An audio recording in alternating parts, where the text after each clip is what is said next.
Hello, I'm Robert, fact checker and science blogger, and welcome to my channel. So this is if you're at home and you've got COVID-19, you've tested positive, then you may have seen this news story about the need to have a good quality test of your oxygen levels in your blood. So I just thought I'd give a bit of background to it about where this comes from. It's actually not a new thing. The experts I follow on Twitter have been saying this for quite a few weeks now. So the thing is that if you have COVID-19 and you start to get breathless, then this is a sign that something really seriously is maybe going on in your lungs that needs immediate attention. And this is why they say these are emergency signs. So if you have trouble breathing, that means not just a panic attack, which could be over in 10-20 minutes, but just doing normal activities and you find you have to breathe much more heavily than you would normally. And then there's the persistent pain and pressure in the chest. And these other things, new confusion, inability to wake or stay awake, and bluish or purplish lips or face, and other symptoms like that. Now, a lot of that is to do with lack of oxygen in your blood. And there's no home remedy that can cure a lack of oxygen. And not only that, not only can you not deal with the underlying problem, but if your oxygen levels are going down, then that's a sign that you need help right away from the medics, because there's things going on in your lungs that they need to deal with. So this is why you shouldn't just stay at home and treat yourself. You can manage to improve your symptoms of if you have trouble breathing, but you can't deal with the underlying issues. And the sooner they can get to you, the better. So the thing is, though, that some people have been presenting to the emergency care, and they mainly have this symptom, persistent pain or pressure in the chest, and nothing else. And they discover that these people have got their oxygen levels, which should normally be above 95%, or 95%, 94%, something like that, go way down to below 60%. And they only notice at 60%. And this has never happened before with normal disease, normal like flu and things like that. It's very unusual. And that is, it's very unusual for them to go that low without having a lot of distress. And they're just happy, they just don't notice there's anything's wrong with them. And they are in a similar state to, in terms of symptoms, to an Everest climber. So if you climb Everest, you gradually acclimatize to having very low levels of oxygen in the atmosphere.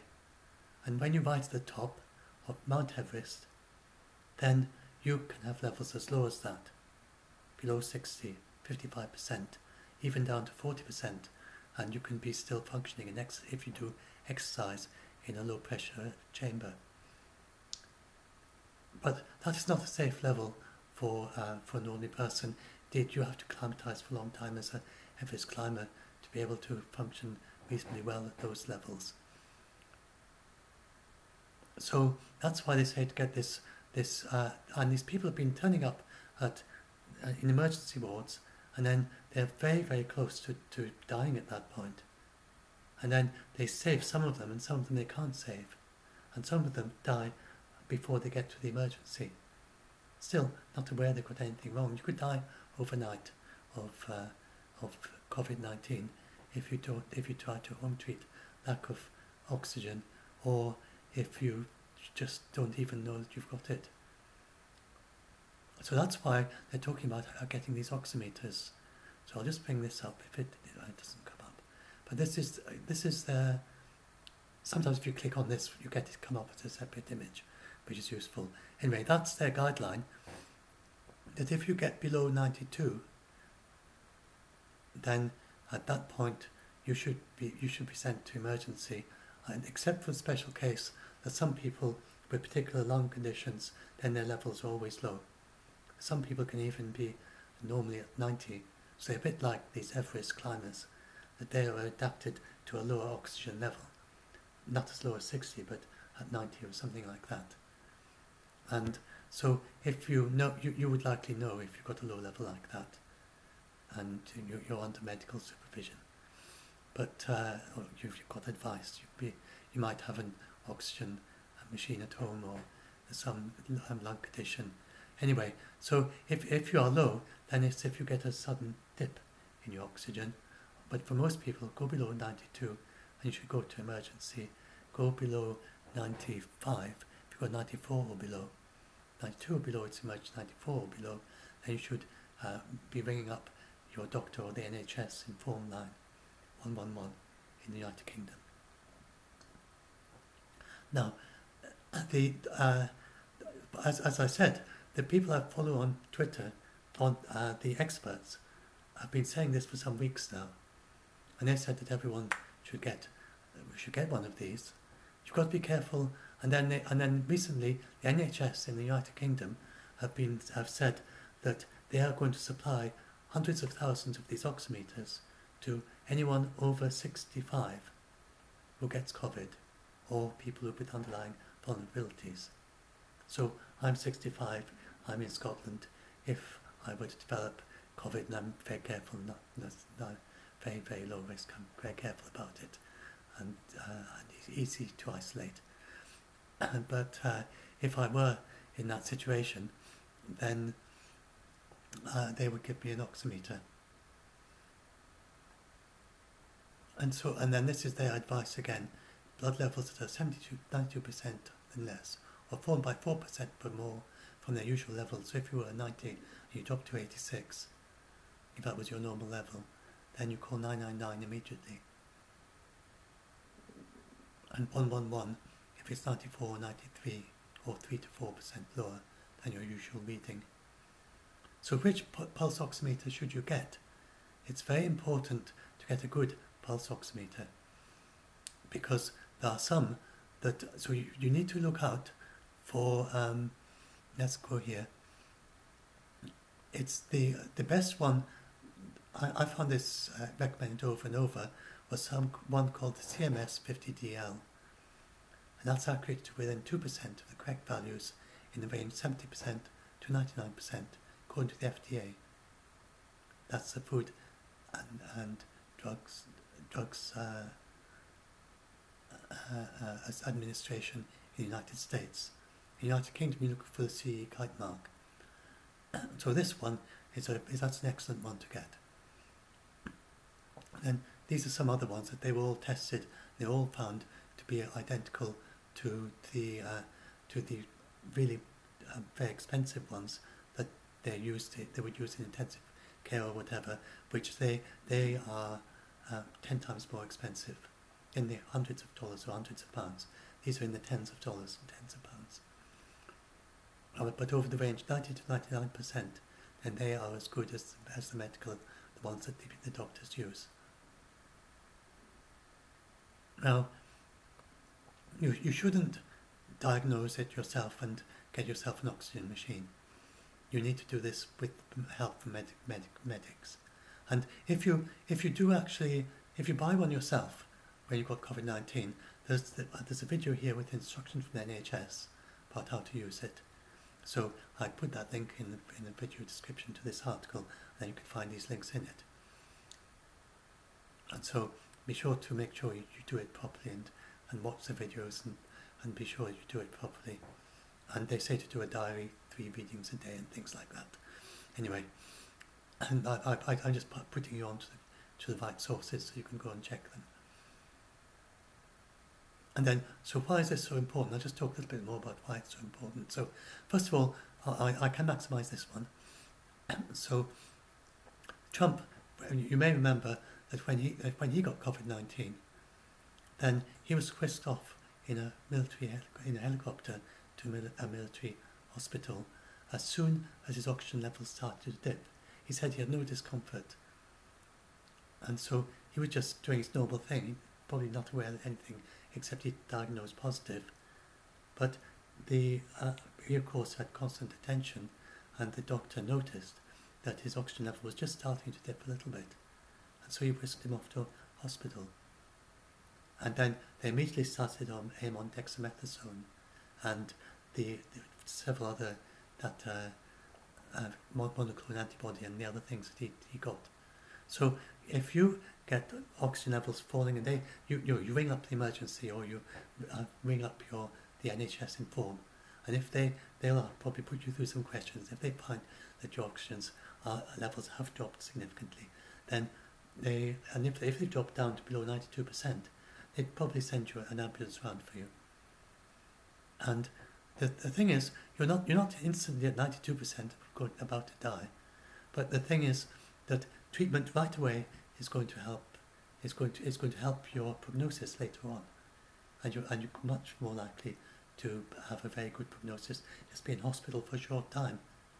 And Boris Johnson was like that too. Prime Minister of the United Kingdom, his oxygen levels fell. He was in hospital for a couple of days or so, and he says, and his life was saved by doing that. He would have died if he hadn't gone into hospital.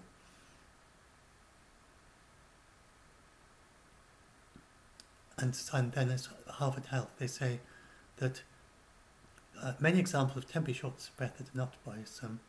For instance, if you get anxious, if you're breathing harder, having trouble getting each time, you always need to call your doctor.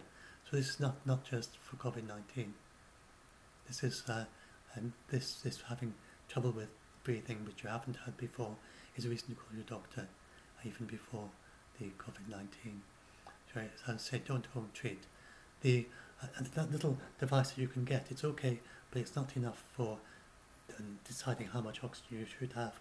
And also, you need experts there to monitor you if you're needing if you've got a condition like COPD, you might be in a situation where the doctor says it's okay to be at home with your own home oxygen machine, but you would be doing it under the advice of your doctor. But with COVID-19, they are not likely to do that, unless, of course, you're one of these people who need oxygen anyway and you've recovered. But if you are at risk of this, then they will want to keep a close eye on you, because your levels of oxygen can fall very quickly. And then when that happens, you might, for instance, need more oxygen, or you might need to have a tube put down your lungs, intubation, and be made unconscious just to keep yourself alive. So this could happen quite quickly. So they want to keep a close eye on you. And they will immediately want to start you on dexamethasone.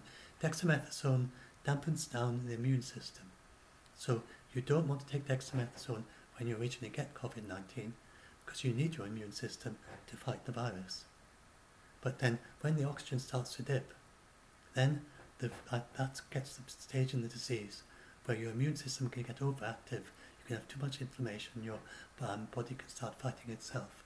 You get autoimmune responses as well, of various kinds with COVID-19. So you want to dampen down your immune system when you get to the later stage. That's why they have dexamethasone. The scientific background, people don't really know why it's happening. The various ideas. One factor is that when your lungs are damaged with COVID-19, then it depends. There are two different reactions. Some people react by their lungs getting very inflamed. You get kilograms amounts of inflammation in your lungs. You get very heavy as well with all the inflammation. But other people, they don't know why there's this difference. Other people don't have any inflammation at all in their lungs. Same disease, different people, no inflammation. And instead, the lungs are just damaged. But it might be that the usual function in the lungs, that if part of it gets damaged, then it blocks off the blood supply to that. It might be that's not working with COVID-19. So the blood is flowing through your lungs, through the damaged parts, but it's not transferring any oxygen to the blood because it's damaged, because it's lost its ability to transfer the oxygen. So it feels okay, but it's not doing anything. And the various other factors, there's two other factors mentioned there. I just say three reasons, I've only just mentioned one of them.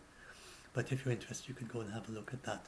And the various other, there's not a much more techie one, but I didn't bother to put that in. If you're at that level of techiness interest, you can probably find it very quickly yourself. There's quite a lot of research on this. But as far as I could tell, nobody really is quite entirely sure exactly what is going on yet. There are various ideas that could explain it, and they're still researching into it. Dr. Inada Kim, the National Clinical Lead of COVID Oximetry at Home, he told the BBC that what we think we can see, so they're already doing this, as a result of these oximeters, are the early signs of a reduction in length of stay after hospital admission, an improvement in survival, and a reduction in the pressures on the emergency services. So that last one, people are often very reluctant to ring up the emergency services if you're breathless and think, well, I'm just a bit breathless, I don't want to bother the doctors, I don't want the emergency services. Actually, if you contact them early on, when you have the severe symptoms, remember, if you're not sure, still ring up the NHS 111 and they will talk you through it and they will check it with you. So don't be nervous about ringing them up, even the 111, and then the 999 if it's an emergency. If you ring up 111 and it's an emergency, they will send the ambulance around anyway. So they'll decide, oh, this is an emergency. So, but the thing is that actually you are reducing the pressure on the emergency services by ringing up early and allowing them to come to you and treat you early and take you back to the hospital early. So they are not going to complain, they're not going to be upset if you ring up and you just say, my oxygen levels have gone below 92, what should I do? And they'll probably send paramedics around and they'll double check your oxygen levels, and then they won't be upset that they got called out. This is actually reducing the pressure on emergency services, not increasing it. So please just bear that in mind. And this is a good. So I've already did a post some while back. This is one of the 10 things that few people know about how to protect yourself and your loved ones against COVID. So I did that quite a few weeks ago, and this was one of them.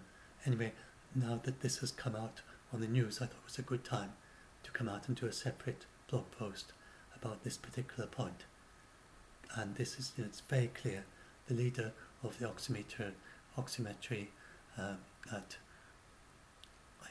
in NHS, in COVID oximetry at home, he made it very clear.